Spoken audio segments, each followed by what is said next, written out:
दोस्तों, आज की सबसे पहली और बड़ी खबर, झारखंड में आगामी 28 मई तक बारिश की संभावना।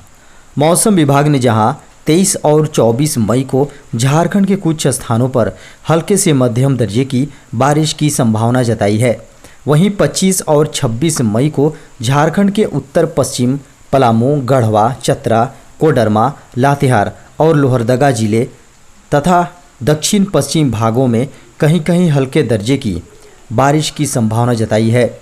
इसके अलावा 27 और 28 मई को झारखंड में कहीं कहीं पर हल्के से मध्यम दर्जे की बारिश का पूर्वानुमान लगाया है। इस दौरान मौसम केंद्र ने 22 मई से लेकर 25 मई तक तेज हवा के साथ साथ वज्रपात की संभावना जताई है। 22 और 23 मई को झारखंड में कहीं कहीं गर्जन वज्रपात के साथ 30 से 40 किलोमीटर प्रति घंटे की रफ्तार से तेज हवाएं चलने की संभावना जताई है। बड़ी खबर है, अवैध अप्रवासियों के खिलाफ जनहित याचिका का झारखंड सरकार ने किया विरोध। केंद्र और राज्यों को अवैध अप्रवासियों की पहचान करने, उन्हें हिरासत में लेने और डिपोर्ट करने का निर्देश देने का मांग करने वाली जनहित याचिका का झारखंड सरकार ने सुप्रीम कोर्ट में विरोध किया है। राज्य सरकार ने सुप्रीम कोर्ट में दाखिल अपने जवाब में कहा है कि जनहित याचिका का उद्देश्य अल्पसंख्यकों और वंचित समूहों की मदद करना होता है। राज्य में जेएमएम, कांग्रेस और राष्ट्रीय जनता दल की गठबंधन सरकार का यह जवाब अधिवक्ता और भाजपा नेता अश्विनी उपाध्याय की ओर से दाखिल पीआईएल पर दाखिल किया गया है।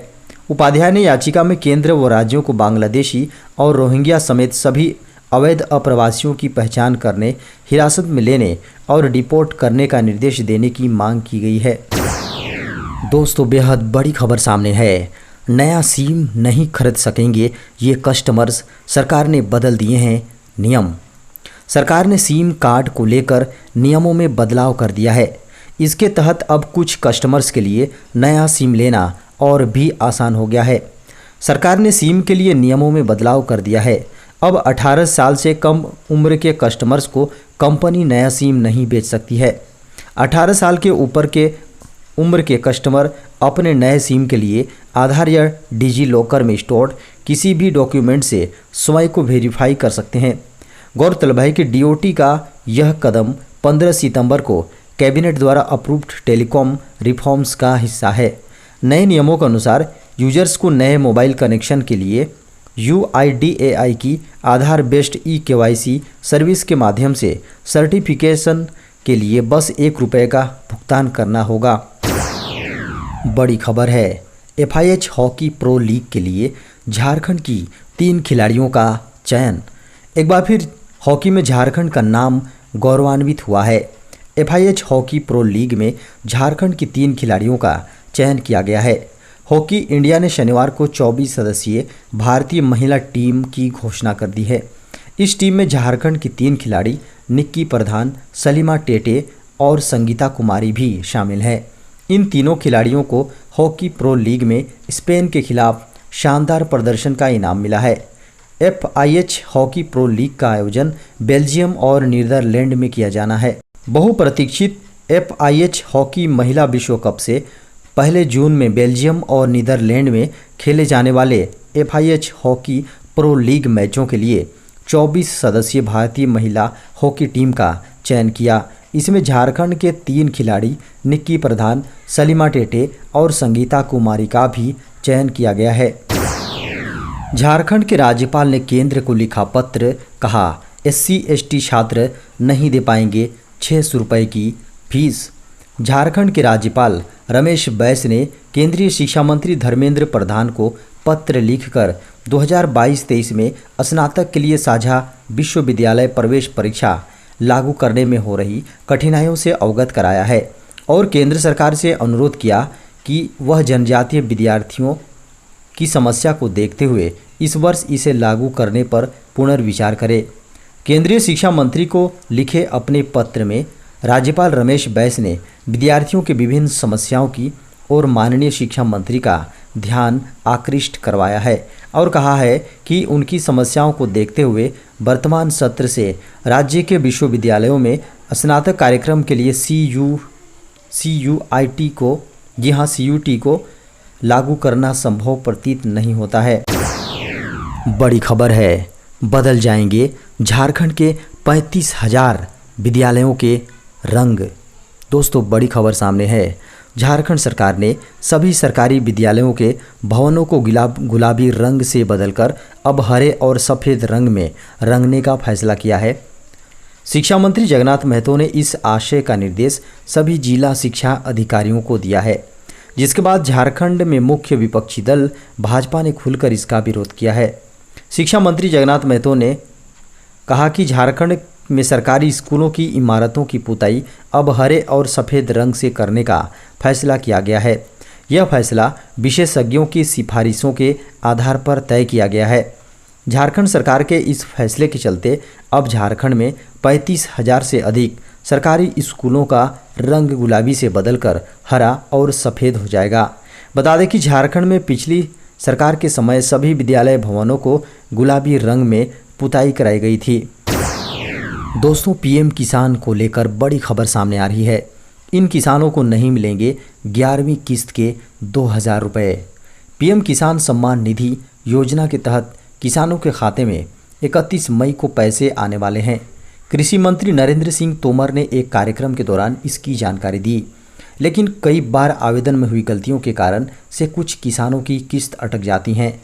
दरअसल पीएम किसान योजना के तहत केंद्र सरकार के पास करोड़ों आवेदन आते हैं, लेकिन इनमें से कई आवेदन पेंडिंग रह जाते हैं क्योंकि उनमें कई तरह की त्रुटियां भी होती हैं और फिर इन किसानों की किस्त रुक जाती हैं।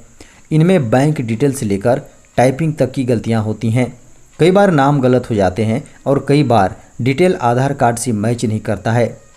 फॉर्म भरते समय अपना नाम अंग्रेजी में लिखें।